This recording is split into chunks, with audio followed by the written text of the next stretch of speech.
for persons with disabilities. So this is the first time I've been able to say our new name. That's exciting. Within our department, we have the Mental Health and Developmental Disabilities National Training Center. And it's a 3-state partnership between Utah State, the University of Kentucky, and the University of Alaska. And our purpose is to improve mental health services for people with developmental disabilities. By serving as a national clearinghouse, we provide access to the most current evidence-based, trauma-informed, and culturally responsive practices that address the mental health needs of individuals with developmental disabilities. So we are proud to bring you the first of 3 continuing education webinars that are an introduction for mental health practitioners working with clients with developmental disabilities. And we will provide you a bit of information at the end of the presentation about upcoming webinars in this series. Before we start, we'd like to extend a message to all of you on behalf of the MHDD entire project team, that we know that we are in a unique and challenging time. Please know that our team is mindful that our current climate is impacting both our physical and mental health. Please continue to visit our social media for resources related to mental health, disability, and COVID-19. Please let us know if there is anything we can do to support you through this process. You can find us at mhddcenter.org or MHDD Center on Facebook, Instagram, and Twitter. So without further ado, it is my pleasure to introduce Dr. Shelley Upton. Dr. Upton is a postdoctoral fellow at Utah State University. She received her PhD in the School of Psychology from Louisiana State University in 2020, and she completed a pre-doctoral internship at the University Center for Child and Family at the University of Michigan. At the University of Michigan, her primary focus was providing services to children with autism, attention deficit, hyperactivity disorder, and specific learning disabilities. Dr. Upton's research focuses on the utilization of mindfulness-based interventions and acceptance and commitment therapy. We are also, this webinar is being recorded today, so you can access it in the future on our YouTube channel and our website.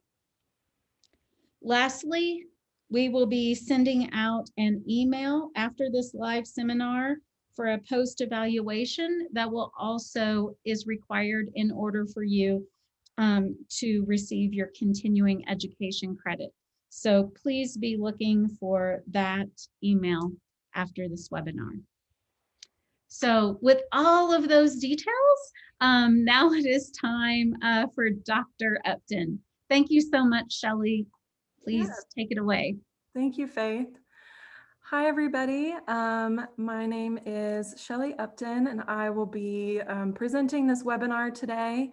I've planned out this webinar with Dr. Ty Aller as well, but he will not be joining us today. He is under the weather. And I have been having internet issues at my house, so I apologize in advance if I get kicked off unexpectedly. And if that happens, we will record the rest and send it to you. The joys of working from home, as you all know. Okay, so this first webinar is just to provide kind of a foundational understanding of intellectual and developmental disabilities and how they coexist with mental health concerns.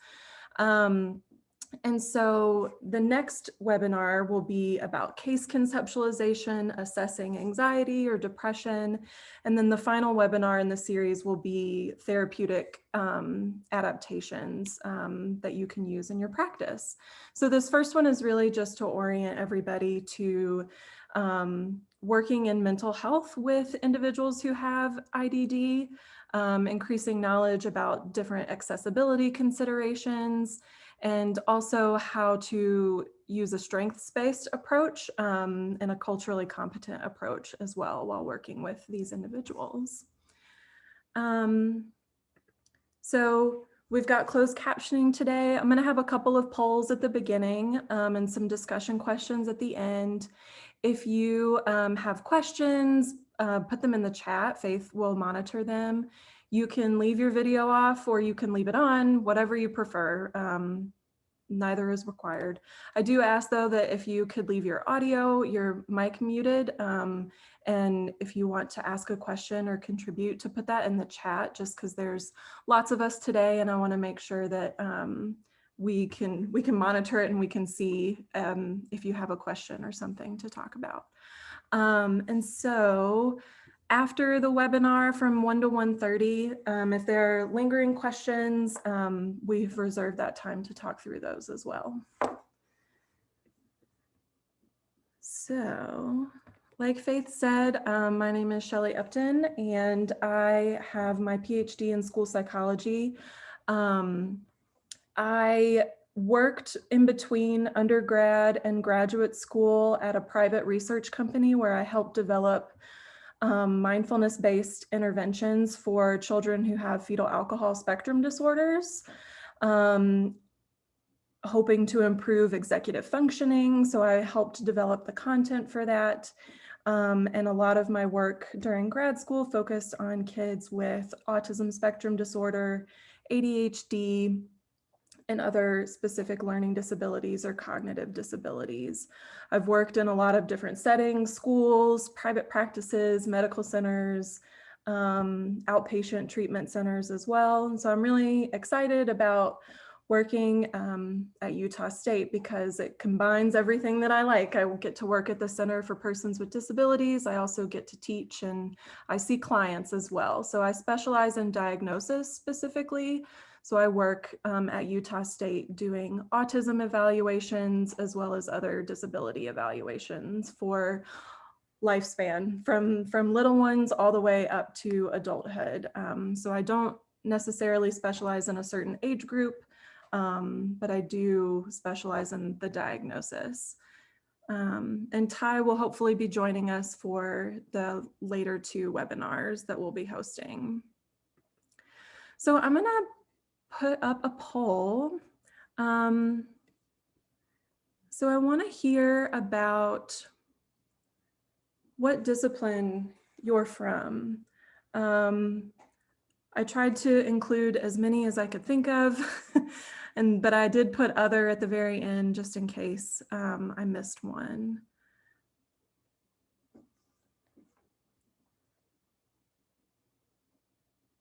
And so if you are other, I'm curious what discipline you're in, if you would put that in the chat.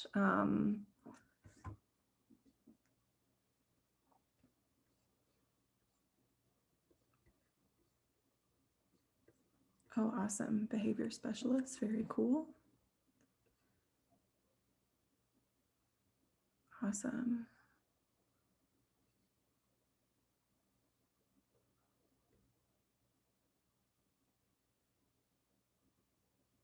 Great. This is awesome. We have a really good variety of a lot of different people. I'm excited.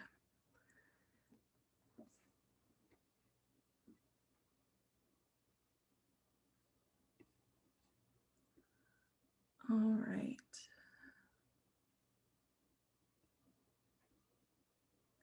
So I will go ahead and close that poll. Are y'all able to see the results as they're coming in, or am I only able to see them?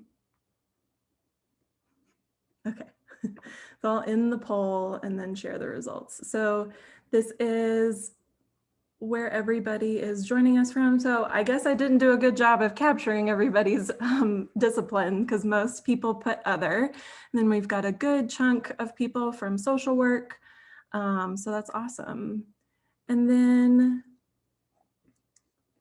I am going to share another poll to see kind of where you all are at with your experience and knowledge of working with this population.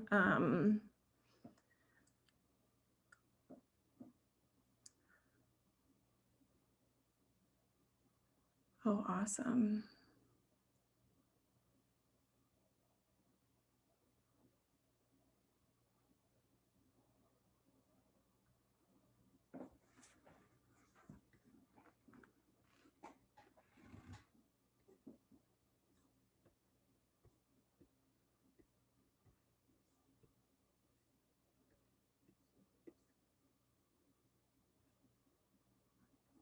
Great. So it looks like most people have some knowledge and some experience. A couple of people have lots of knowledge and lots of experience. That's awesome. And so for my people who have lots of experience and lots of knowledge, if you see a chat that you know the answer to, feel free to jump in. So about 82% have participated, so I'll end the poll and share the results. So most everyone has some knowledge or some experience, or some knowledge and no experience, and then we've got a good chunk who've got a good amount of knowledge and a good amount of experience. So that's awesome, thank you. So I put these questions up because I would like for you all to just kind of reflect for a moment of why you chose this course, what you're hoping to learn. If you have any fears or hesitancies around working with this population, you don't need to answer in the chat. You can just kind of think about it and reflect. And after the webinar today, we can discuss if this has met those reflections, met those goals for you. And then also with the upcoming webinars, hopefully we can help address some of these fears and hesitancies and some of the things that you're hoping to learn.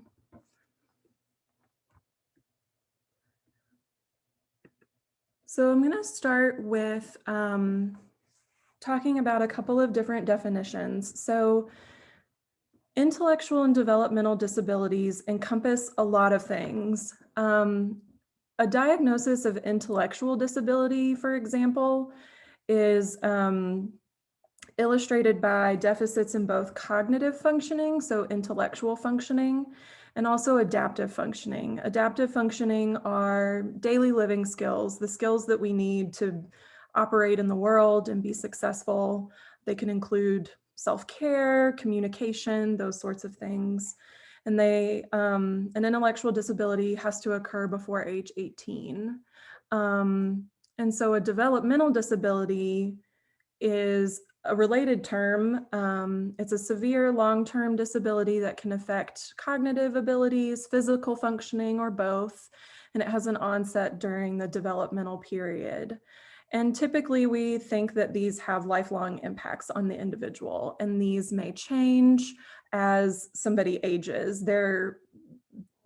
Whatever their functioning is when they're a child absolutely improves over time, and they may have new or different difficulties as they get older and the demands of the environment or society changes. These disabilities can occur for a lot of different reasons, which we'll talk about on the next slide. But they just, in general, occur before the age of 18 during that developmental period. Somebody could have both an intellectual disability and a developmental disability. They could have just a developmental disability. So these terms overlap, but you can have one and not the other. So that's why when we talk about this, I'm going to be using the term IDD, intellectual and developmental disabilities, because it could be one or the other, or it could be both. So this is not an exhaustive list, but these are some examples of conditions that may result in an intellectual or developmental disability. Many of these are neurologically based. Some of them can be environmentally based, like lead poisoning, injuries, traumatic brain injuries, prenatal exposure to alcohol or other substances. They can be genetic disorders. There's lots of different avenues for which a person might be diagnosed with an intellectual or a developmental disability. And it is important to understand the diagnosis of the child, because you can better and I should not say child, I should say everybody. You should use the information that you get from the diagnosis to anticipate difficulties in their functioning in the different domains of their life.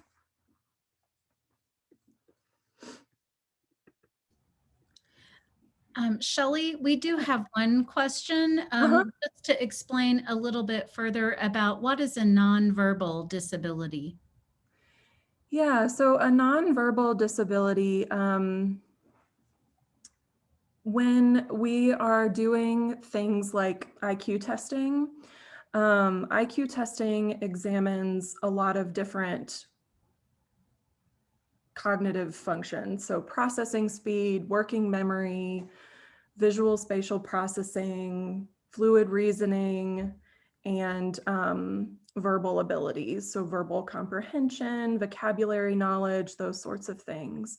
So when we say somebody has a nonverbal disability, they have a disability in those areas that are not verbal. So things like fluid reasoning, being able to understand abstract concepts, making similarities between related objects. It can be, you can determine if somebody has that by those tests. I can talk a little bit more about it. It can be, it can include a couple of different things. So, but it's mostly deficits in those nonverbal areas rather than the verbal areas like language. Are there any reliable data sources to identify IDD in a state? Typically, when I am looking for reliable data, I will look at the parent centers. So for example, in Utah, we have the Utah Parent Center. I'll also look at that state's UCED data. So the University Center for Education on Developmental Disabilities. So in Utah, our UCED is the CPD where Faith and I work. And each state has their own. There's also some data on the CDC's website as well about individuals that have disabilities, but it is, sometimes when you look, they all have different numbers. But yes, that's where I would recommend looking. So for promoting mental health for people with developmental disabilities, I really want to emphasize that people with IDD experience mental health issues just like everybody else. The prevalence rates, according to Adams and Matson from 2015, about 30 to 35% of individuals with a developmental disability also have mental health issues. And so one thing that is a big issue with this area is that mental health issues like anxiety or depression might be attributed to the person's disability and then not properly treated. So this could be, it's called diagnostic overshadowing. So it's a problem because it may be dismissive. We may dismiss symptoms, and we don't want to do that. We want to make sure that we address the symptoms because they may be unrelated to the person's disability.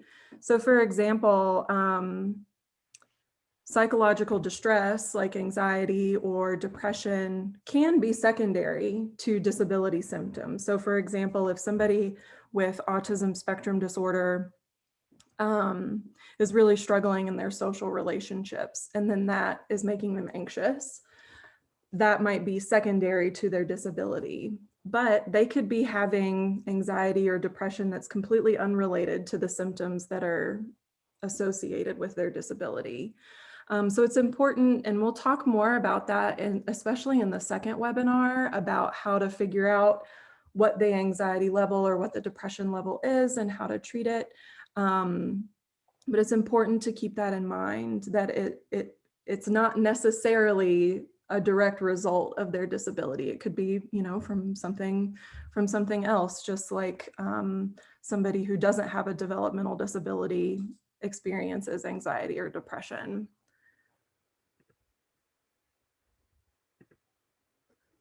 And so I think a lot of times when somebody with a disability is referred, it may be because of, quote, challenging behaviors.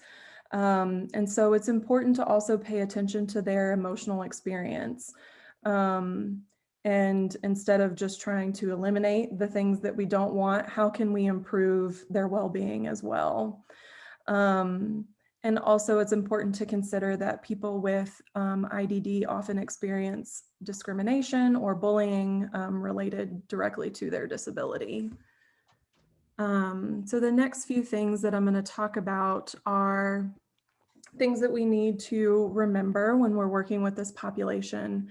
First, cultural identity, and we're also want to focus on a strengths-based approach, matching the client's values. And then the last thing I'll talk about is communicating in ways that are useful.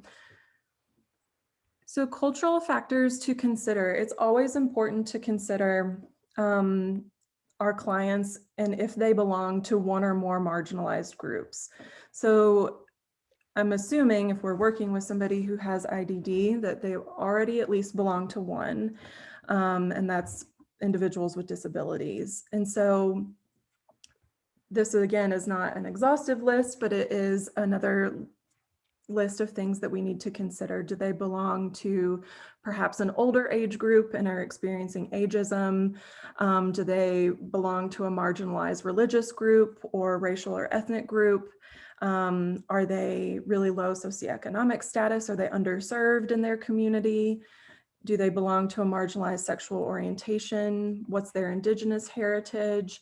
National origin, as well as gender. So it's important to consider all of these things when working with any client, because the intersection of oppression with all of these different areas can really compound mental health difficulties that somebody is experiencing.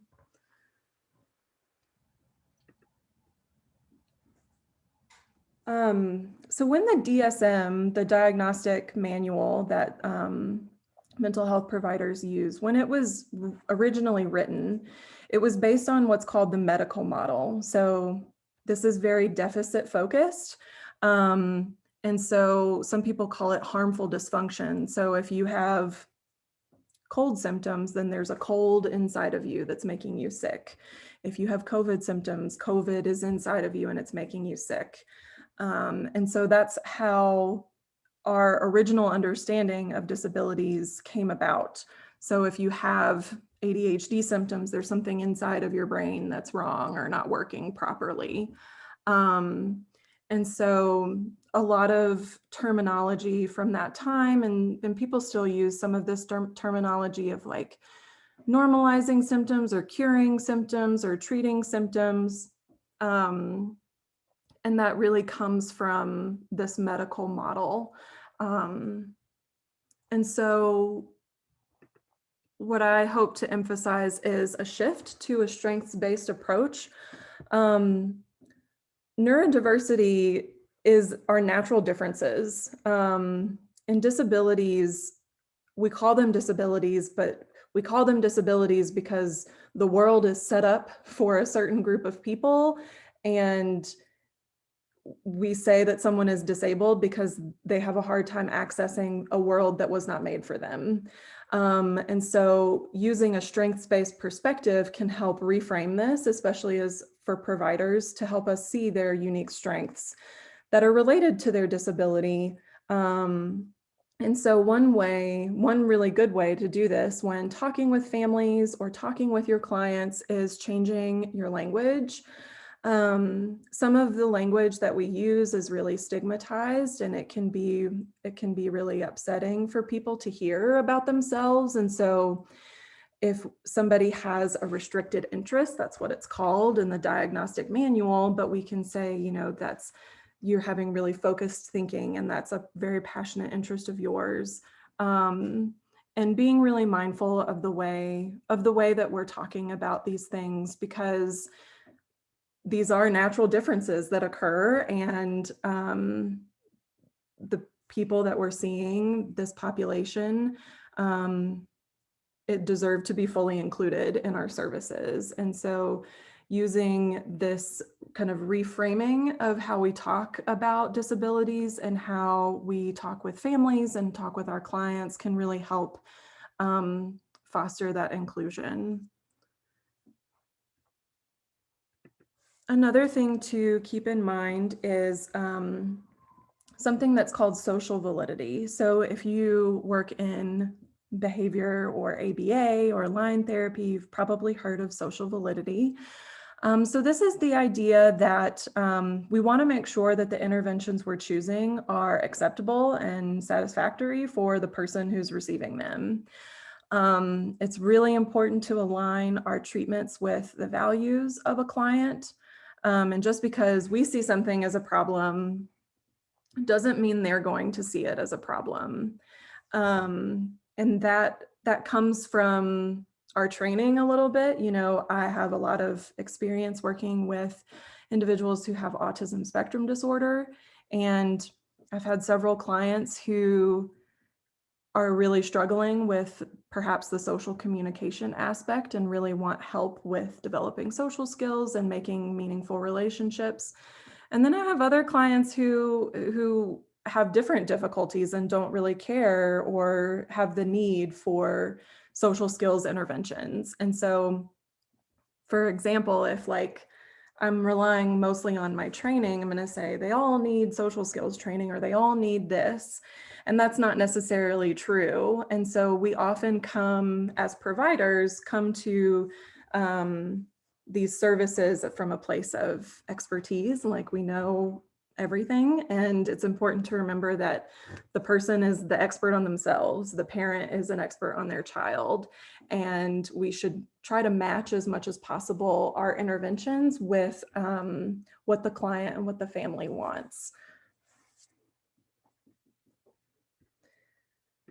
Another thing that's really important to remember is fostering self-determination. So this is promoting our clients' autonomy.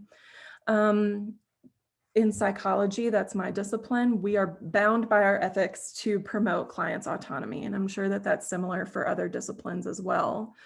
Individuals with IDD are often not given opportunities or experiences or the right support to develop their strengths and self-determination.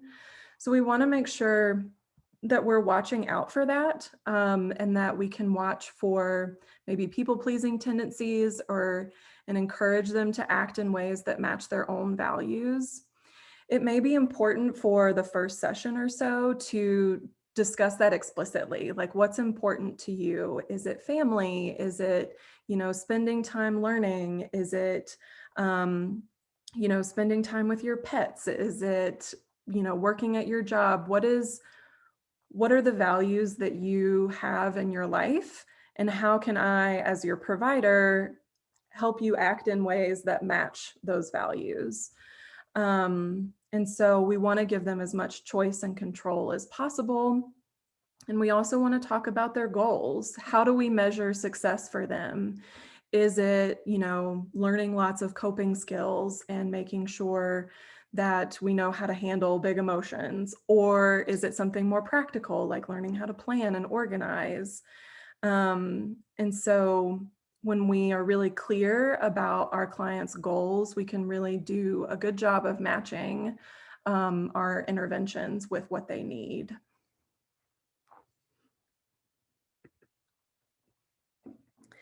And so we always want to presume competency. Treat the client with respect, just as you would any other client. Use age-appropriate communication. I am bad at using lots of jargon, so I try to be really mindful, and I try really hard to make sure that I'm not using a lot of jargon. And don't assume a lack of comprehension. Check for signs of understanding, reflect things back to the client, pause and make sure, like, does that make sense? doing a lot of those reflective listening techniques as well, and allowing the client to speak for themselves and give them opportunities to demonstrate their strengths. Especially in psychology, you know, we focus a lot on deficits or skills that we want to build up. And so it's important to also highlight things that people are already doing well, and then we can work on boosting those, and we can use them in therapy or in other settings to help promote their presumed competency. We can help focus that on their self-care activities as well.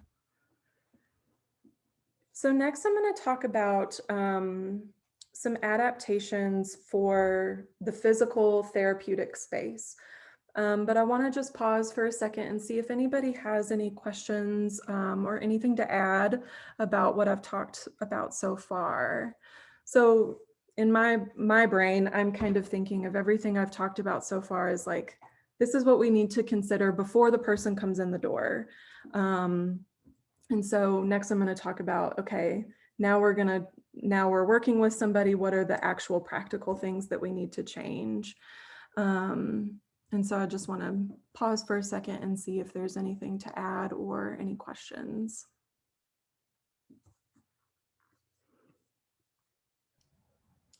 Shelley, would you like them to write those in the chat box or to unmute and just ask in person?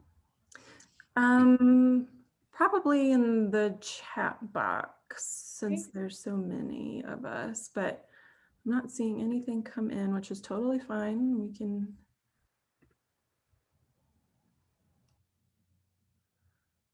Yeah.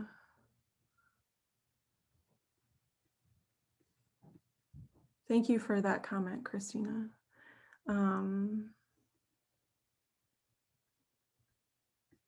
I know I do this sometimes where I just get really excited when I get new clients and I'm like, what do you want to work on? What's going on? And it's always important to remember to slow down and figure out what their personal experience is, because as you all are very aware of, if you meet one person with a disability, you've met one person with a disability, and they all have different strengths and different challenges, and it's important to get to know them and what their goals and values are. So with adapting the therapeutic space, so right now, lots of things are happening online. They're happening on Zoom or Doxy. Some things are happening in person. And so if the client has a caregiver, or if you want to ask them directly if there's any adjustments that need to be made to lighting, noise levels, the physical space, the temperature, be aware of stimuli in the therapeutic space. If there's lots of things behind you, like here in my house, that somebody might, if they tend to get distracted really easily, we might want to put up a barrier so that they can't see, or if there's lots of noises that might bother them. And then also consider physical access to your space.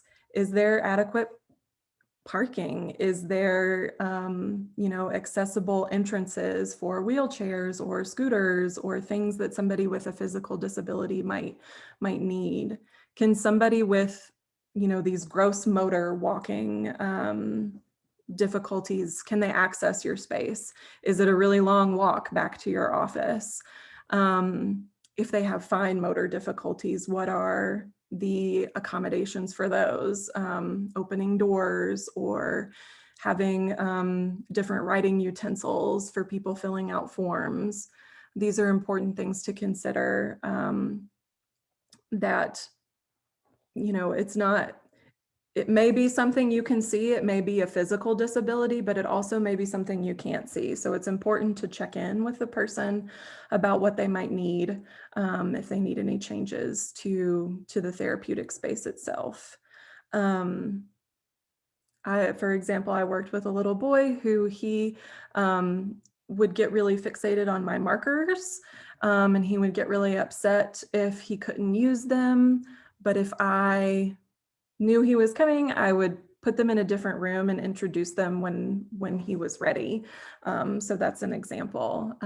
Faith also talks about rugs on the floor. Absolutely, rugs can be a really big fall hazard. So if you have somebody who's using a cane or using a walker, you may want to remove those just to reduce that risk of fall.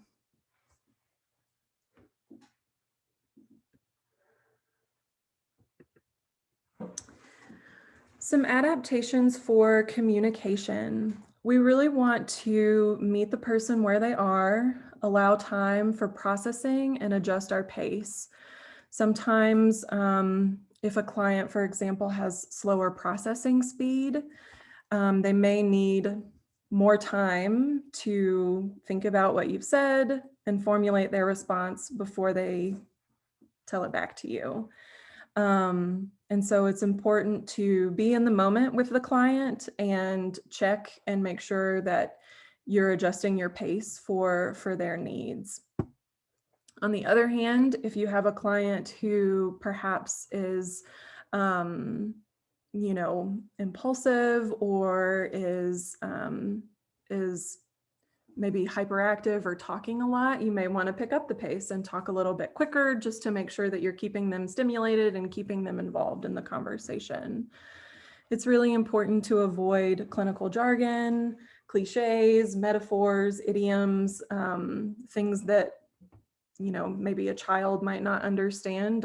Don't use metaphors for really little kids. And so always repeat back for clarification and check their understanding. Make sure that if you are using metaphors or jargon, that you're clarifying as much as possible. It's also important to use a multimodal approach. So if you have any visual supports for labeling feelings, for example, like a feelings wheel, describing symptoms, providing chronology, I think it's really helpful, especially in the therapeutic space, to have a whiteboard to draw things out, to draw timelines, or to have checklists of like pros and cons on one side or the other, just to make sure that we can fully integrate whatever they might need.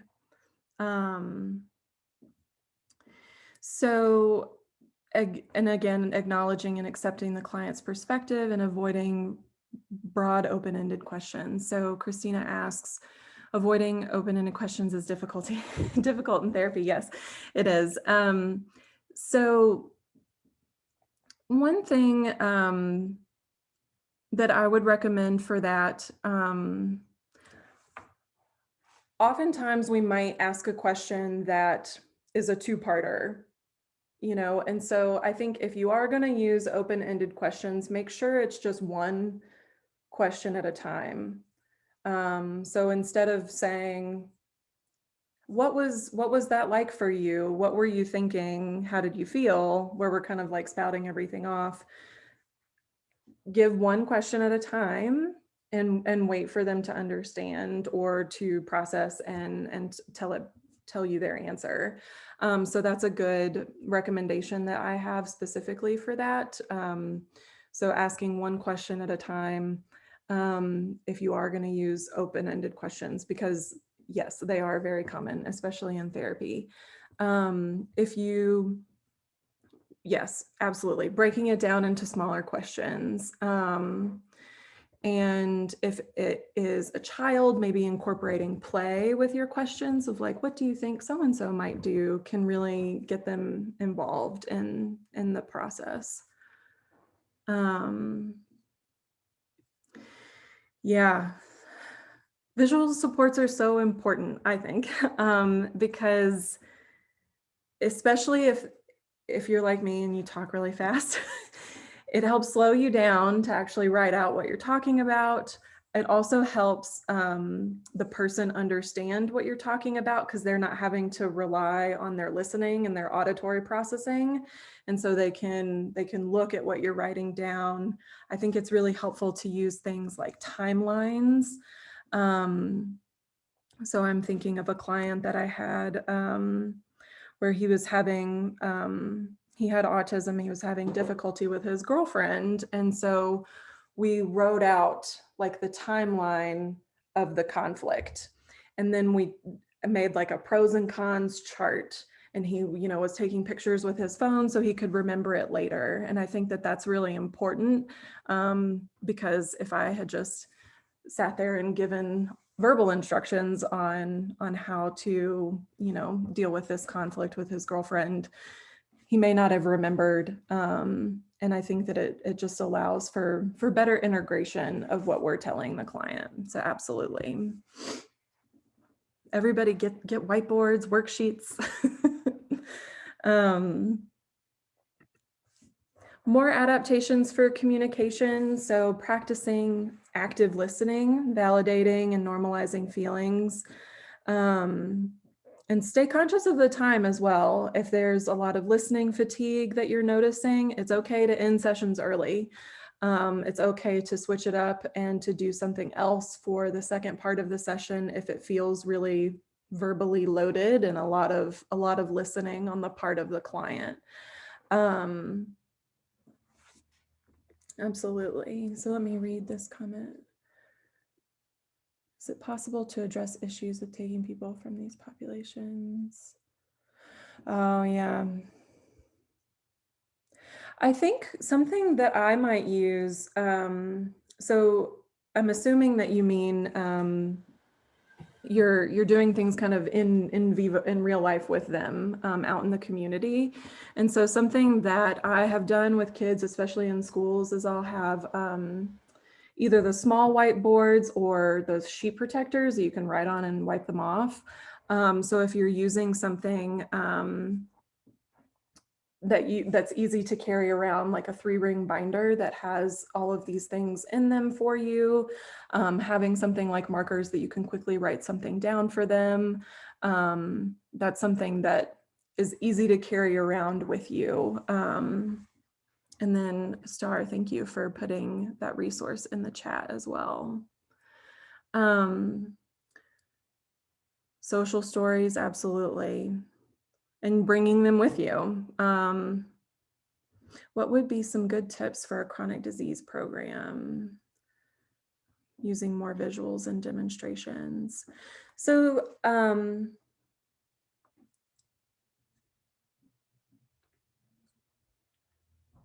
and correct me if I'm misunderstanding the question, but so using some visuals for things like developing life skills, like cooking or healthy eating habits.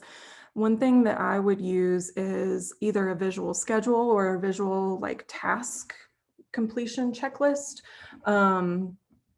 If there is something that has, you know, dedicated steps, so like toothbrushing, for example, writing out those steps for the person and having pictures printed. You can use the little Velcro sticky things so that they know that they've checked it off, and then you can take them off for the next time that they're using them and reuse them as much as you want to. Thank you so much for putting lots of resources, Star. I really appreciate that. Yeah, steps for meal planning, absolutely. I would absolutely use, I call them task analyses, but just checklists of the different steps that are involved. And depending on if they like it, if, you know, using pictures, but if they don't need pictures, having something that is reusable, laminating, so that they can continue to refer to it. I often talk about with a lot of my clients who have ADHD specifically, like your brain is working really hard to remember everything you have to do. And so let's make your brain as external as possible. What can we print out? What can we write down so that we don't have to rely on our brains to tell us anymore? Whether that's a calendar, a planner, reminders on our phone, picture schedules, checklists for things.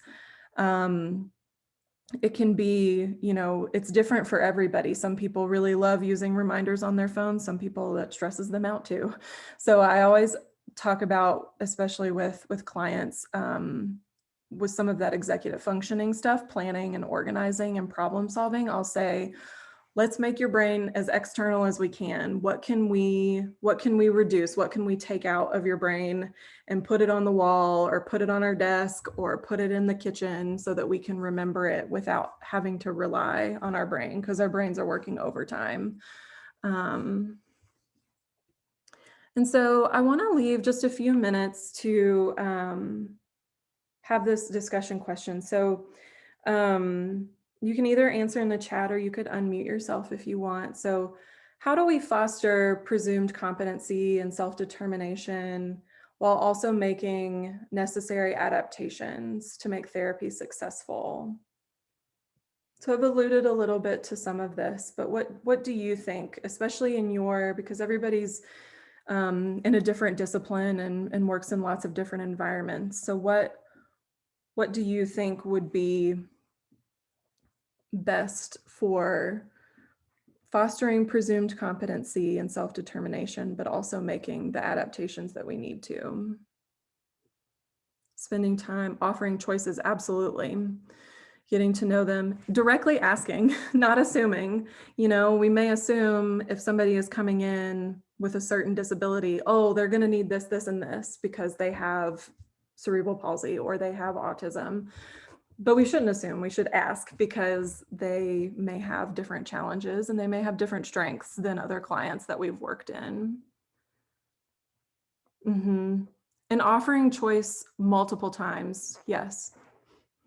Throughout therapy, throughout the process, giving them the control to choose, absolutely. If you're working with kids, especially, it's important to incorporate the whole family, the parents, the caregivers, and also giving the child the choice as well. Developing choice boards. Yeah, so if somebody maybe is pre-verbal or is not using verbal language, we might have picture options for them of like, we're going to do this activity. Would you rather have a snack or would you rather color? And have pictures of that. Focus on their strengths and skills.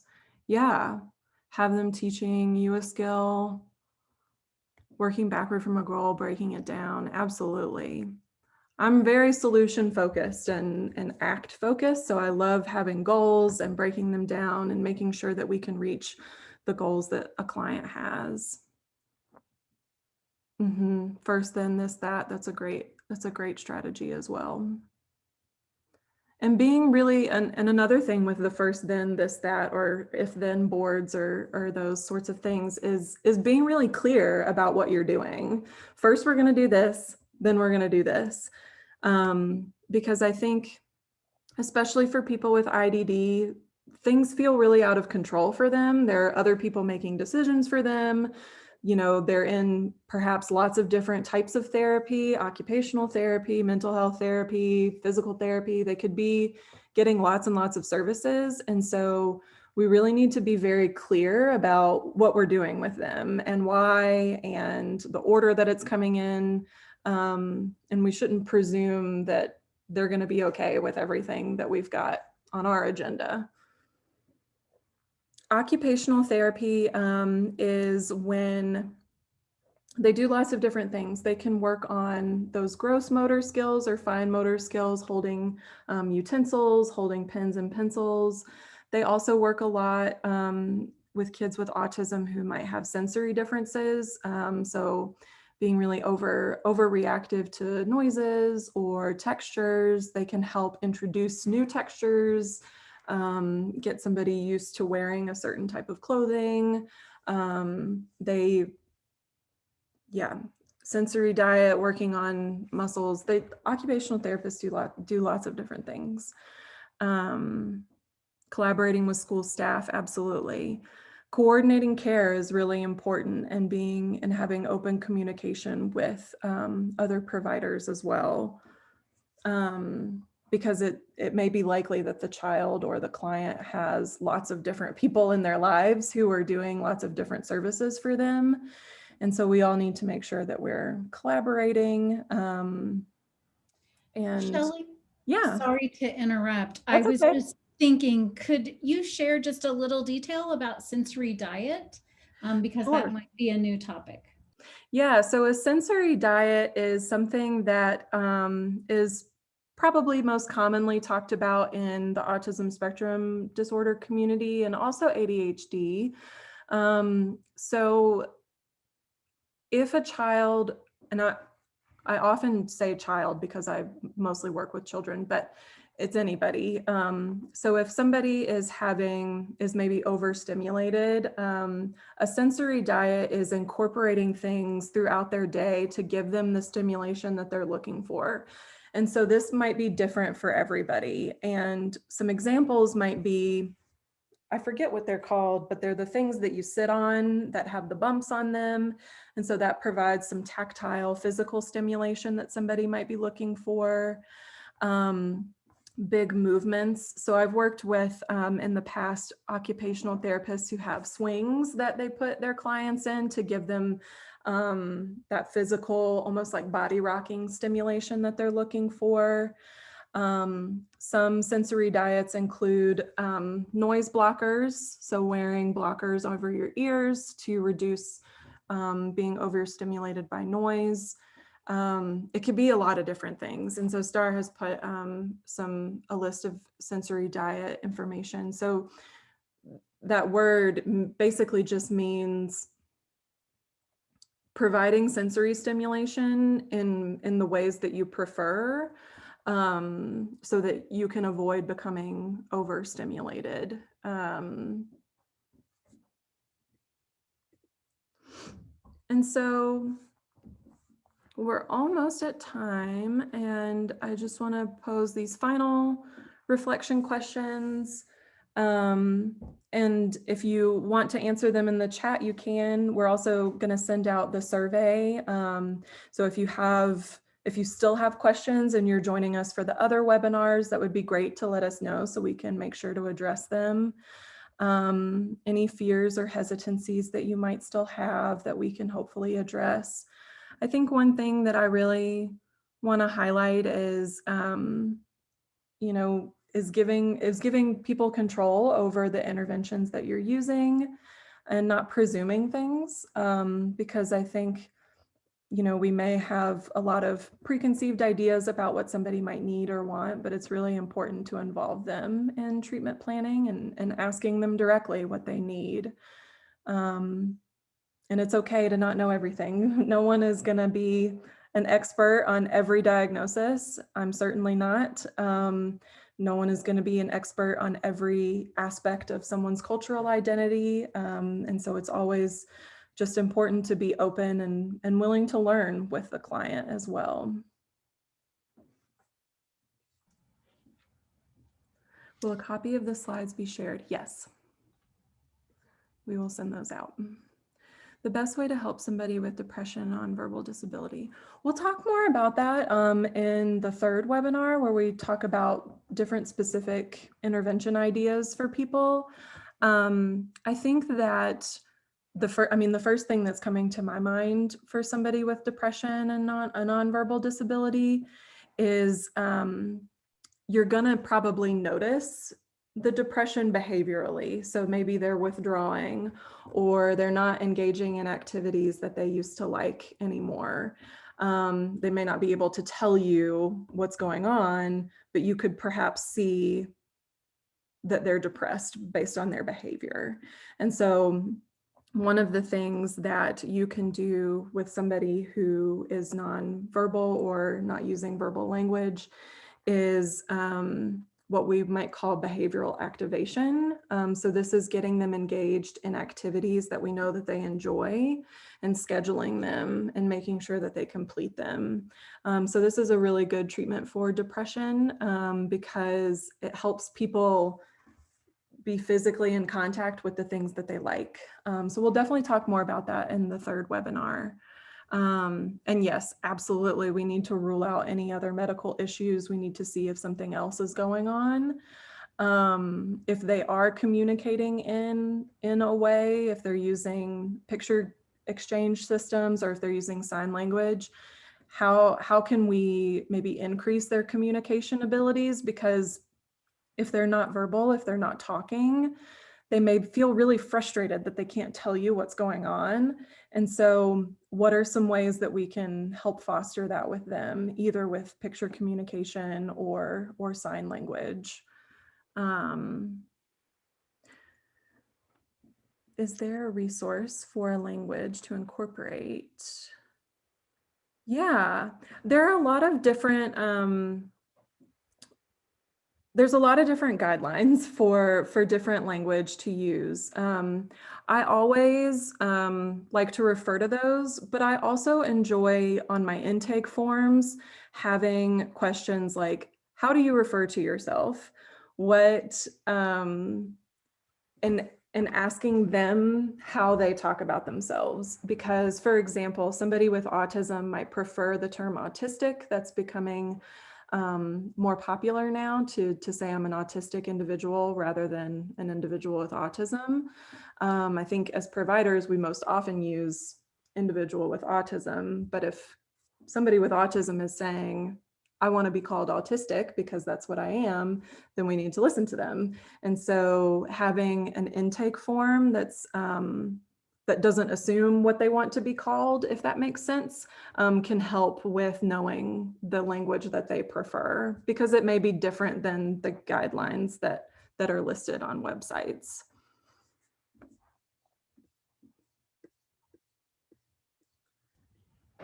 And so those are the end of my slides. And so I will stay on for, as you know, up to 1:30 to address any further questions.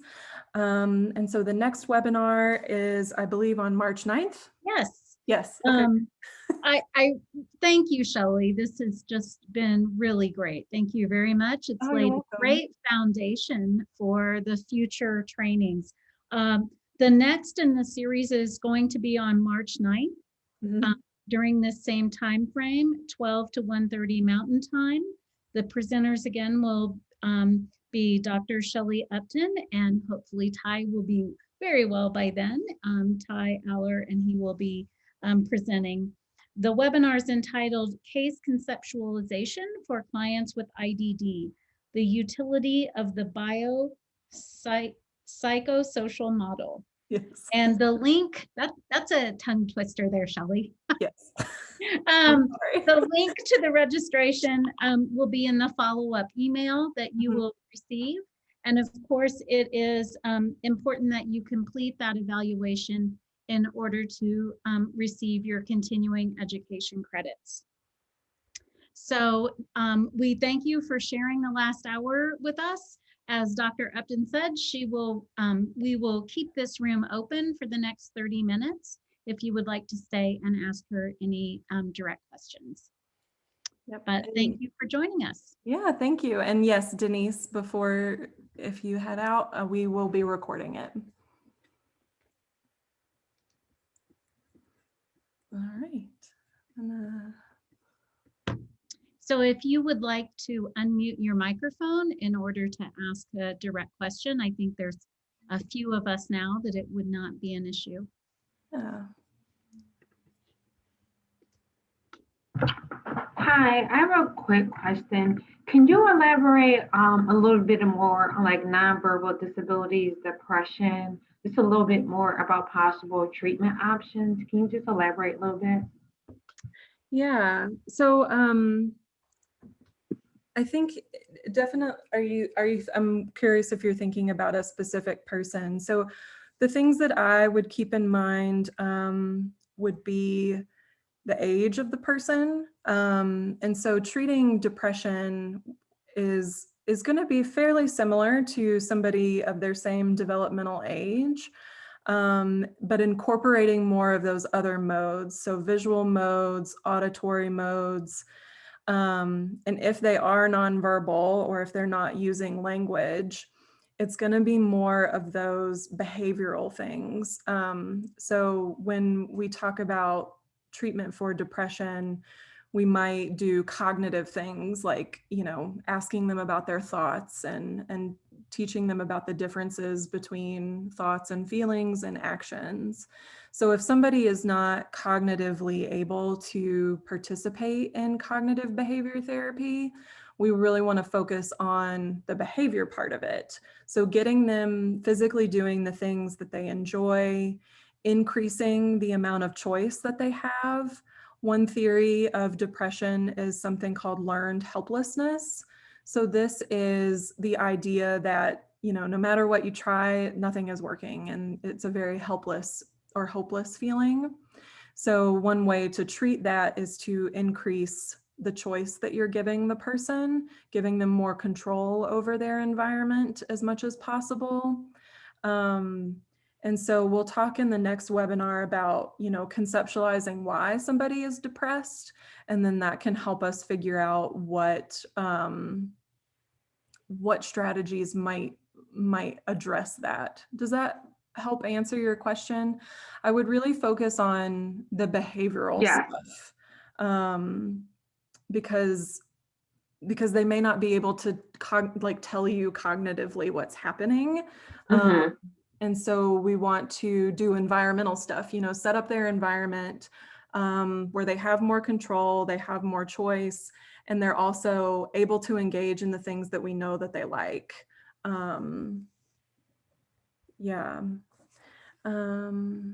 Would you like me to read you the questions, Shelley? I'm sorry.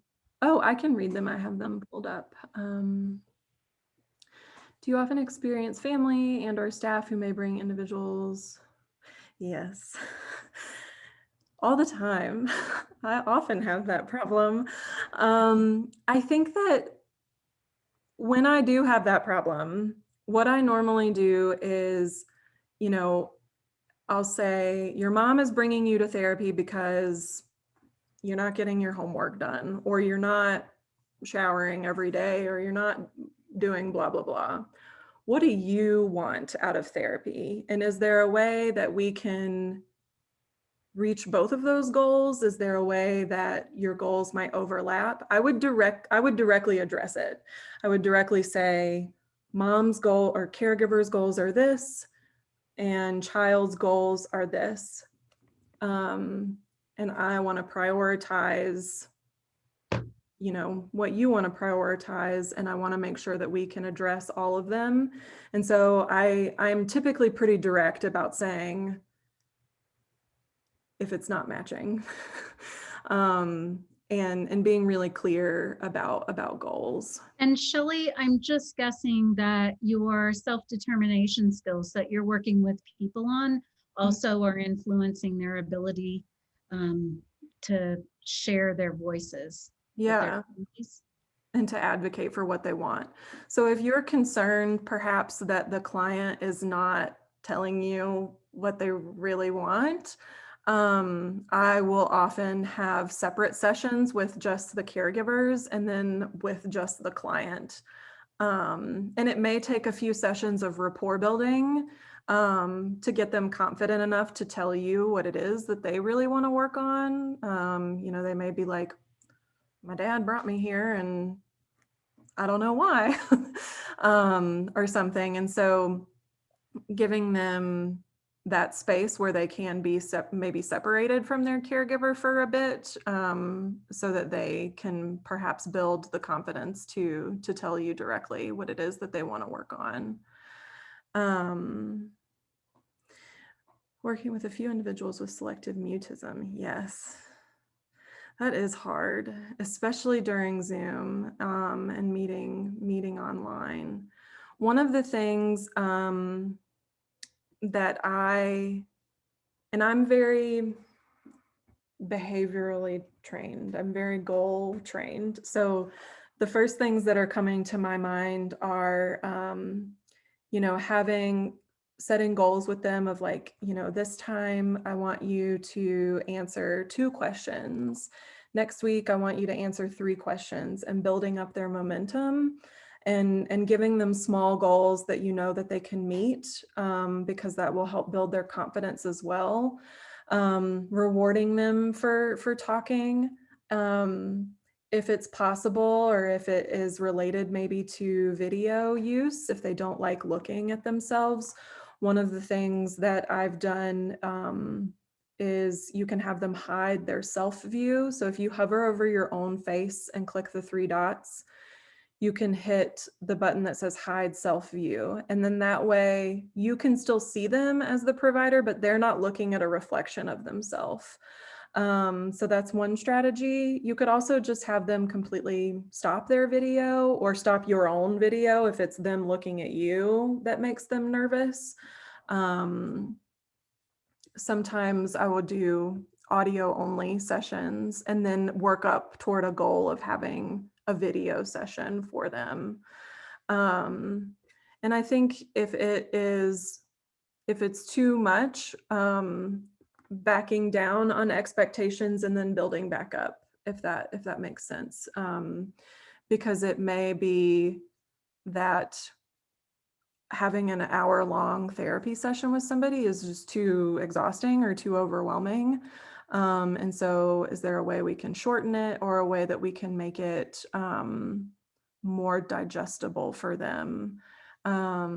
And incorporating different activities as well. So playing games with each other online, using, let me see if I can find it. So using something like the whiteboard, where they maybe don't have to talk if they don't want to. One girl that I was doing therapy with last year, she did therapy as a potato. She had the, I forget what they're called, I'm losing the word, the filters, the like Snapchat filters, and she did therapy as a potato because she had a lot of social anxiety and didn't want to look at herself. So she joined therapy every week as a potato because it helped her feel more comfortable with telling me things, because it was almost kind of, she was like displacing it onto the potato, if that makes sense. And another thing that I've done with, she was a teenager, something else that I've done with younger children who are maybe reluctant to talk is using puppets. If they'll talk through the puppet to you, that's another idea that I've tried before with littler kids. If they don't want to talk to you directly, but they'll talk to you through a puppet or through their hand. And again, maybe backing down on expectations and then building them back up so that they have more confidence that they can participate. I find this question really fascinating because I have worked with a student in the past with selective autism and had no verbal communication with family members either. So thinking about having a cognitive disability and might not have the writing skills to also participate in a chat. Mm-hmm. Do you have any other ideas of a way for them to communicate non-verbally in a session? I have no idea, so I'm sorry if that I put you on the spot, because I'm sitting here thinking, wow, on Zoom, that is a layer that I don't have any good recommendations. I would be curious to see what you have already tried, Jennifer. Yeah, I think that that's a good point. If they're not able to write in the chat as well, I think it really depends, and it goes back to meeting them where they're at. You know, what are they already doing, and can we beef that up somehow? Can we build up that skill if they're, you know, using gestures, or if they're if they are using some sort of picture communication or pointing, can we use that and say, you know, this is awesome, you're doing really well, and next week we're going to add on this one mode, you know, next week we're going to add on, you know, right now we're using pictures, next week we're going to add on gestures, and building up their skills slowly in that way. And it might be helpful. Oh, Christina has put something in the chat about boom cards and giving them control of the mouse. Yeah. And so it might also be helpful to talk to their caregiver about how they typically communicate and if there's a way for you to incorporate that via Zoom.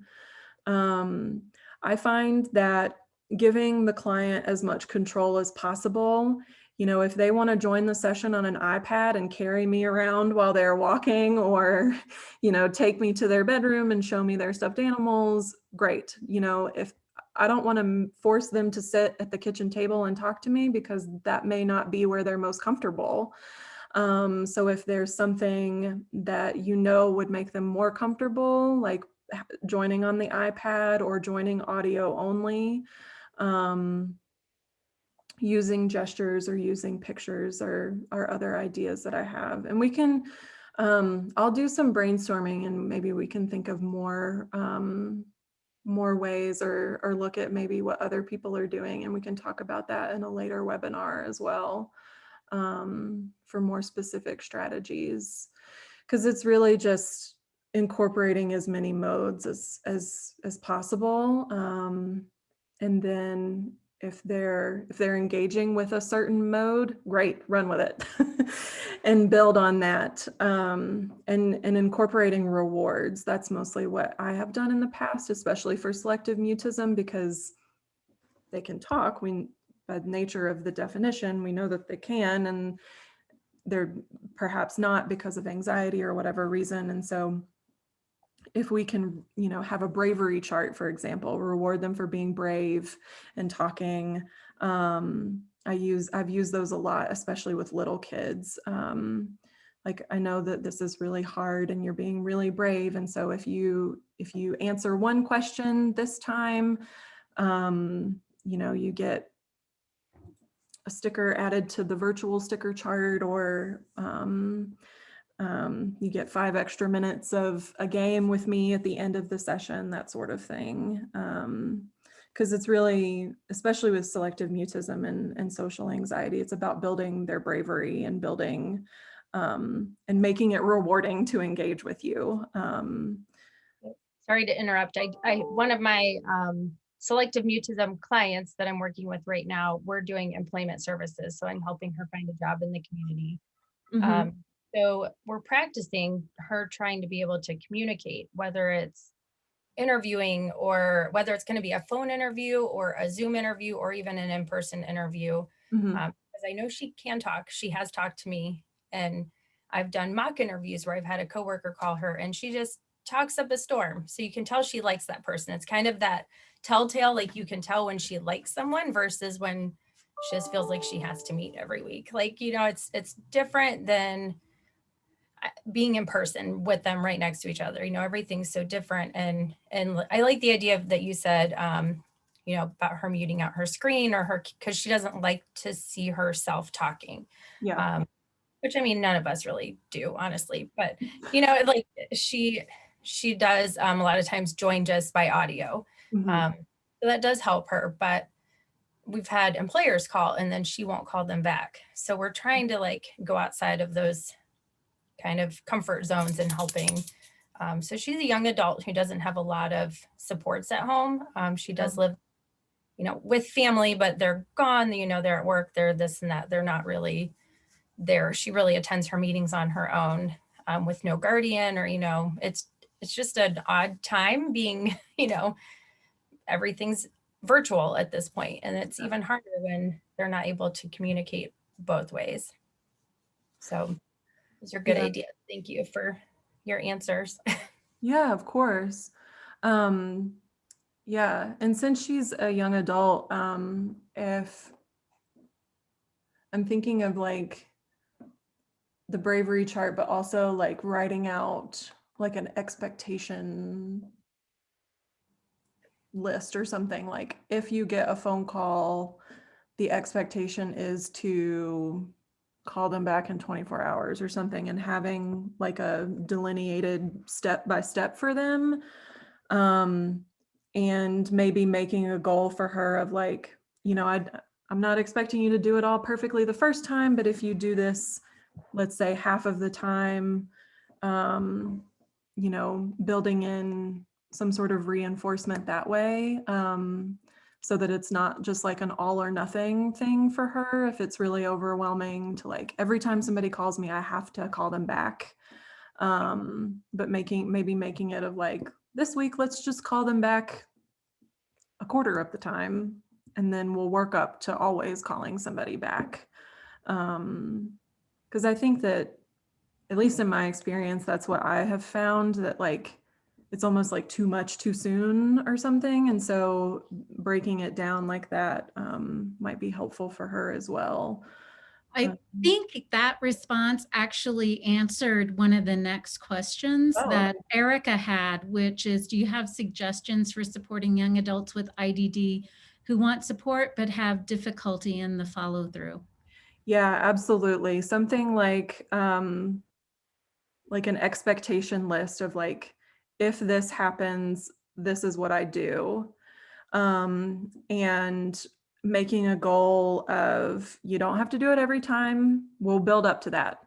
Let's do it 20% of the time. Let's do it 25% of the time. Because I think that, especially with something like planning or problem solving and following through, is it may be that it's too much and they're like, well, I'm not going to be able to do all of that. And so I'm just not going to. And so Thinking about that, I mean, forward chaining or backward chaining, yeah. sometimes it's, and especially individuals with autism, just that initiating, knowing how to start. Mm-hmm.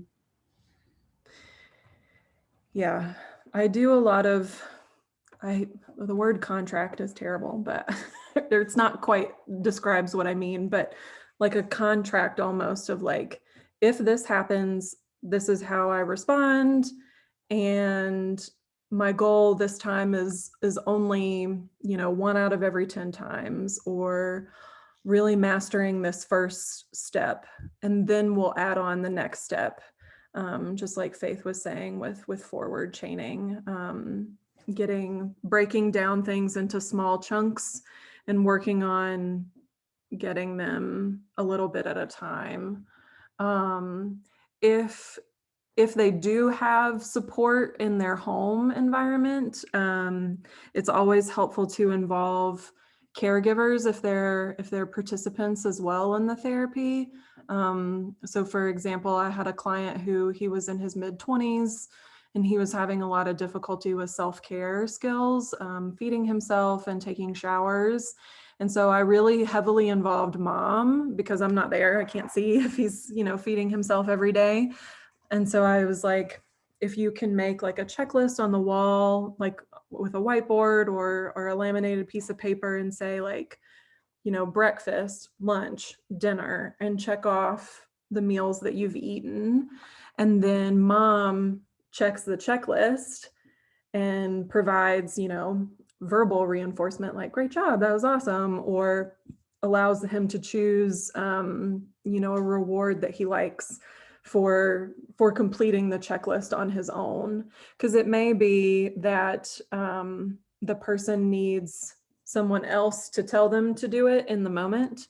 And then as they continue to do that, then hopefully we can, fade mom out so that he's able to complete the checklist on his own without mom checking behind him.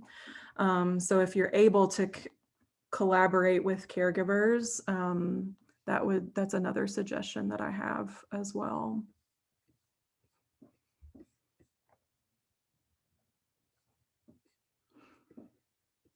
Yeah, awesome. And if y'all think of anything in the meantime, when we send out the survey, absolutely put it in the survey and we can address it hopefully. Hi, Brianna. Hi, yeah, Brianna. I have one client in particular that I'm thinking of, and I'm trying to make my question narrow. Okay. But a couple of things. She's just looking at like behavior, I guess, almost in a way like behavior replacement. So like a lot of like anxiety, there's a lot of like scratching and skin picking. Mm-hmm. And we're working and meeting only over Zoom, which like so many of like my history is meeting with people in person. And so it feels so limiting. She does live in a group home, so she has staff like there to like help and support. But trying to like creatively, I guess, like, I mean, we're in the beginning stages of our relationship, but creatively like problem solving, replacement, almost, yeah, just like replacement things instead of scratching and skin picking. Mm-hmm. Yeah. Is she I guess looking it's the shortest way for, to go about it. you may or may not know this, but is she looking for like the physical feeling, or is it more of just like she needs something to do with her hands? Something that I've replaced for clients She, before is like holding ice mhm. cubes, because it provides Yeah, that that's like it. Mhm. everybody, well, most people have ice cubes in their house, and it's a way to give that like pain perhaps that they're looking for. But if it's more of like a fidgety thing and the skin picking is secondary, having if she's got Play-Doh or putty, or I'm thinking of like something she can hold in her Right. hands and like rip up. But one thing that I've done is, That's, especially if mhm. they're looking for like that physical pain feeling, because it's scratching, then something like holding ice cubes gives their brain that like stimulation without actually causing tissue damage. Yeah, I think it's more pain related. She has a hard time verbalizing when she gets upset. She'll get in conflict with, one of her friends who also lives at the facility, and then she gets angry, and then angry and anxious combination, and can't verbalize it. We'll skin pick, and then we'll like project her, like, oh, I'm angry about, XYZ. My mom's drinking, even though her mom, like, from like observation, hasn't had drinking issues for years, but it's like this like projection of, there still can be some frustration, right, about that previous thing which her and I are talking about, and it seems like she's got ability to name emotions and things, but it's just often delayed and not like just, yeah, anyways, I think it's more of sort of the pain thing. Yeah, I would Yeah. try to find a replacement either with ice cubes or rubber bands or something that can give her that physical feeling that she's looking for, that's not going to cause the tissue damage. Something else that I've done with clients who skin pick, and you may be able to do this on Zoom or you may not be able to, is to like actually like have her show you the scratches, and then you provide reinforcement for, if they look like they're healing or this week is less than last week. So this is called, in behaviorism, DRL, differential reinforcement of low levels of behavior.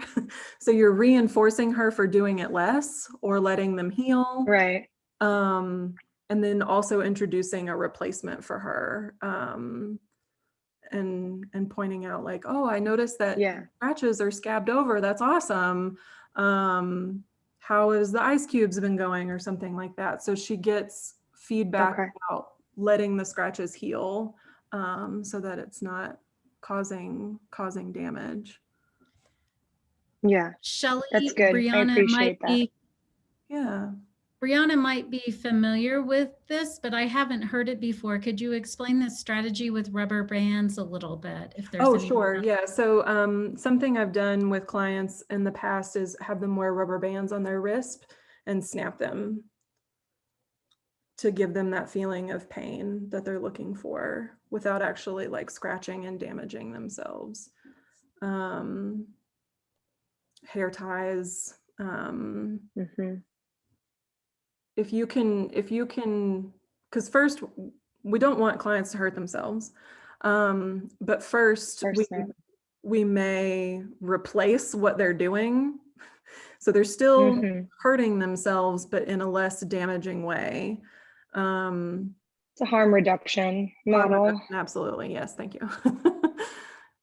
Yeah, no, absolutely. And the ice melting, I've heard of both of those things separately, but I just didn't even think of them. And I think you really pinpointed as far as like replacing or like looking for that pain, right? Because often some clients, they experience an emotional pain, like putting that to a physical thing feels better to them and more manageable.